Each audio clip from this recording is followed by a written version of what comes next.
Март 1604 года.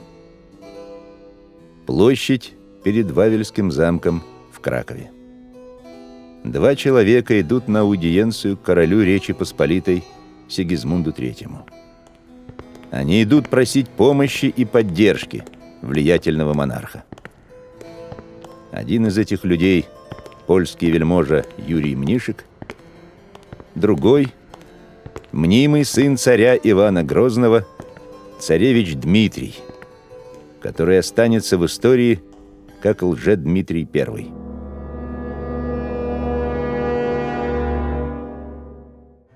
Так кто же он такой, этот авантюрист?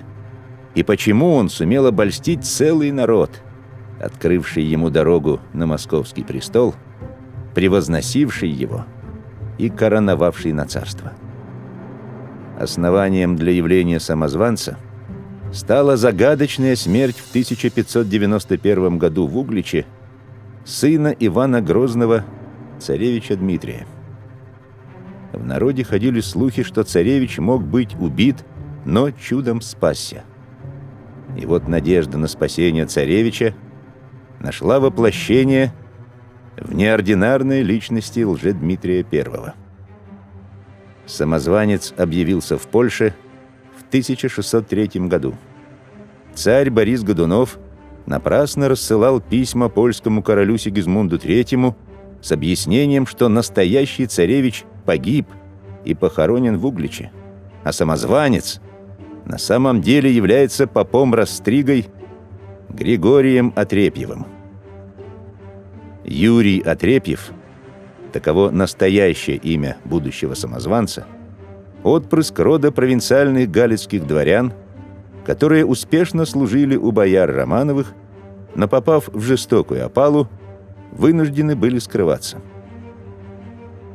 Для Юрия убежищем стал московский Чудов монастырь, где он подвязался уже под своим новым монашеским именем Григорий.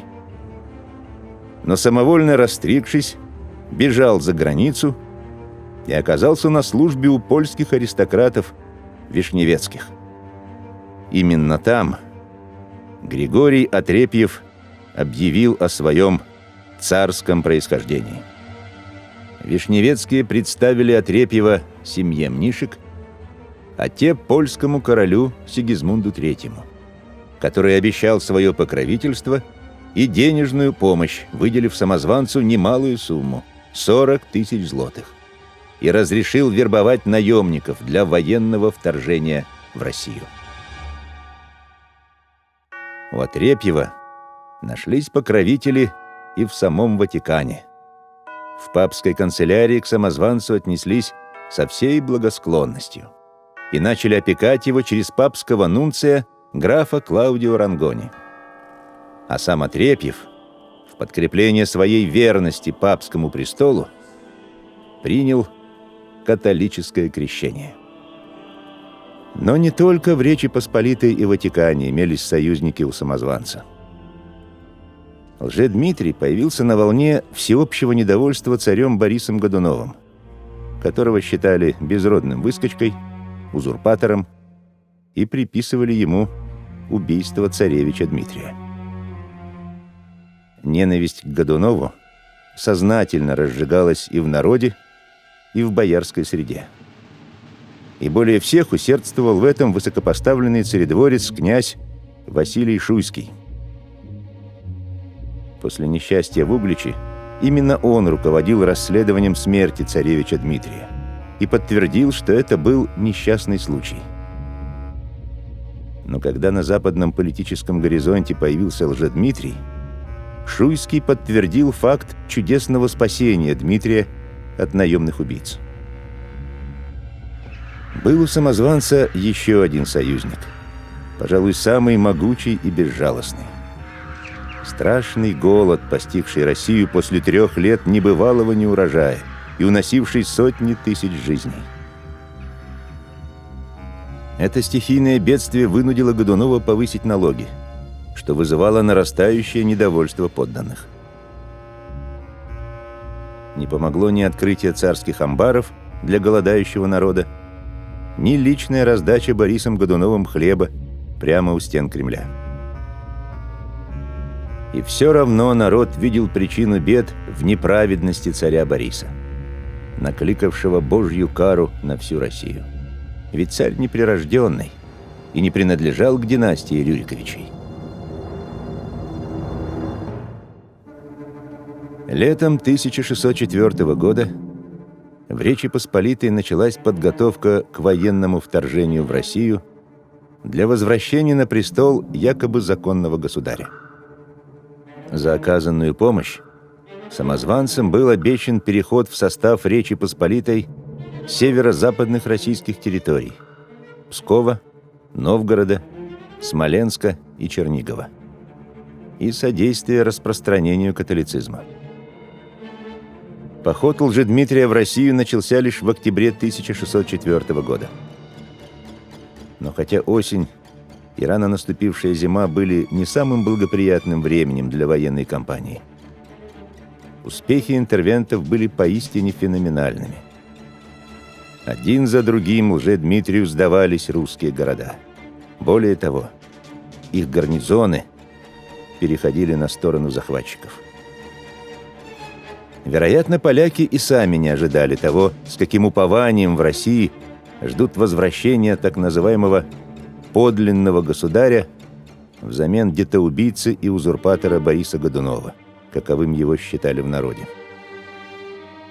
Возможно, такое отношение к правящему монарху было результатом усилий боярской верхушки, мечтавшей сместить Годунова. Но каким бы победоносным ни оказалось для Лжедмитрия начало похода на Москву, очень скоро ему пришлось столкнуться с немалыми трудностями. Армия интервентов состояла в основном из наемников, требующих регулярных денежных выплат. А финансирование похода польскими магнатами оказалось недостаточным. Разграбление захваченных городов также не удовлетворяло наемников. К тому же к армии присоединились казачьи войска, пришедшие с Дона и Днепра, которым доставалась львиная доля добычи. Немало помогло Лжедмитрию то, что Борис Годунов, занятый решением внутренних проблем, не сразу принял всерьез вторжение армии самозванца. Не сумев трезво оценить обстановку, он полагал, что интервентов остановит первая же хорошо укрепленная русская крепость. Например, Чернигов или Путивль. Но их гарнизоны повели себя предательски, а воеводы оказались недееспособны. Лишь в середине зимы против самозванца выступила регулярная русская армия. Первое серьезное сражение с поляками состоялось в январе 1605 года, близ села Добрыничи. Лжедмитрий потерял под Добрыничами практически всю пехоту и больше половины конницы. Сам он чудом избежал смерти и плена. Он сумел спастись и бежал с остатками своего войска, укрывшись в каменной крепости Путивля. И здесь Борис Годунов допустил главную стратегическую ошибку. Вместо того, чтобы приказать своей армии преследовать неприятеля и добить его в Путивле, Годунов, ослепленный гневом по отношению к городам-предателям, начал жестокую карательную акцию, в ходе которой были казнены не только воеводы и ратники, сдавшиеся интервентам, но и многие мирные жители. Через 2 месяца, 13 апреля 1605 года, Борис Годунов внезапно умер после трапезы в своих покоях в Кремле. Вероятно, это могло быть отравление. Со смертью Годунова русское войско стало постепенно переходить на сторону Лжедмитрия. В начале лета 1605 года лжецаревич направился к Москве, не встречая больше ни малейшего сопротивления. Он вел себя как уже воцарившийся монарх. Останавливался в городах, беседовал с местной знатью и простым людом и обещал обещал. Он сулил уменьшение налогов и податей, милости для крестьян, привилегии для бояр, возвышение и награды для верных воевод. Вскоре Лжедмитрий торжественно под звон колоколов въехал в столицу, встречаемый толпами восторженных москвичей. Доказательством подлинности Дмитрия стало признание его матерью, Марией Ногой, которая была привезена из Горецкого монастыря, где жила под именем инокини Марфы. Лжедмитрий поднялся на царский трон по ступеням, обогренным кровью жены и сына Бориса Годунова, которые были убиты, чтобы освободить трон для самозванца. Чин венчания Лжедмитрия не сохранился. Но многочисленные свидетельства современников позволяют восстановить ход событий. Венчание на царство состоялось в конце июля 1605 года. Церемония проходила в 2 соборах. В Успенском соборе Кремля царскими регалиями, короной, скипетром и державой увенчал Лжедмитрия новоизбранный патриарх Игнатий. Рязанский митрополит Игнатий был избран вслед за устранением первого в истории русской православной церкви патриарха Иова, не признававшего в Лжедмитрии сына царя Ивана Грозного. Патриарх Иов был низложен, лишен сана и атрибутов патриаршей власти прямо в Успенском соборе Московского Кремля и отправлен в Старицу, место своего рождения. Впервые в церемонии венчания на царство принял участие мечник, державший обнаженный меч как знак монаршей власти. Роль мечника была доверена Михаилу Скопину-Шуйскому, племяннику Василия Шуйского. В Архангельском соборе, возле надгробий государей Ивана Грозного и Федора Иоанновича, архиепископ Арсений Елосонский, настоятель собора, увенчал Лжедмитрия древним венцом – шапкой Мономаха. Лжедмитрий I находился на троне 11 месяцев. Итоги его пребывания у власти далеко не однозначны. С одной стороны, новоиспеченный царь стремился вводить иноземные порядки. С другой стороны, хотел основать университет, задумал реформу судопроизводства, расширил состав Боярской думы, которую стали называть на польский манер Сенатом. В честь своего воцарения он повелел отчеканить памятные коронационные медали, а в продолжение традиции – золотые угорские медали, которыми Лжедмитрий награждал верных воевод. Он также велел изготовить новые государственные печати и деньги. Лжедмитрий также запомнился тем, что открыл в страну доступ иностранцам, да и собственным подданным предоставил полную свободу передвижения. Разрешил азартные игры и любые увеселения, снял запрет на представление скоморохов. Во внешней политике Лжедмитрий следовал завоевательному курсу. Готовил военные походы на Крымское ханство, которое вслед за Казанским, Астраханским и Сибирским позволило бы объединить под властью московского царя всех татар, включив в состав подвластных земель целое царство. Осуществление этого проекта могло дать основание для заявленной претензии Лжедмитрия на титул императора. Эти политические ожидания стать объединителем земель нашли отражение в титуле, употреблявшемся им во внешнеполитической переписке, где Лжедмитрий называл себя «цесарем всех татарских царств», позже заменив титул на латинскую версию – «император». Впереди маячил самый амбициозный план Лжедмитрия – освободить от турок Константинополь. Всем этим планам не суждено было сбыться. Вместо привычного, размеренного следования установленному церемониалу Лжедмитрий вел поистине сибаритский образ жизни. При дворе устраивались празднества, он принимал участие в военных забавах. Московиты были шокированы прибытием в столицу католических и протестантских миссионеров. Отношение к лжецаревичу очень скоро сменилось на неприязнь и даже ненависть со стороны бояр и простолюдинов. Особенно после его свадьбы с Мариной Мнишек. В браке Лжедмитрия с Мариной были заинтересованы многие.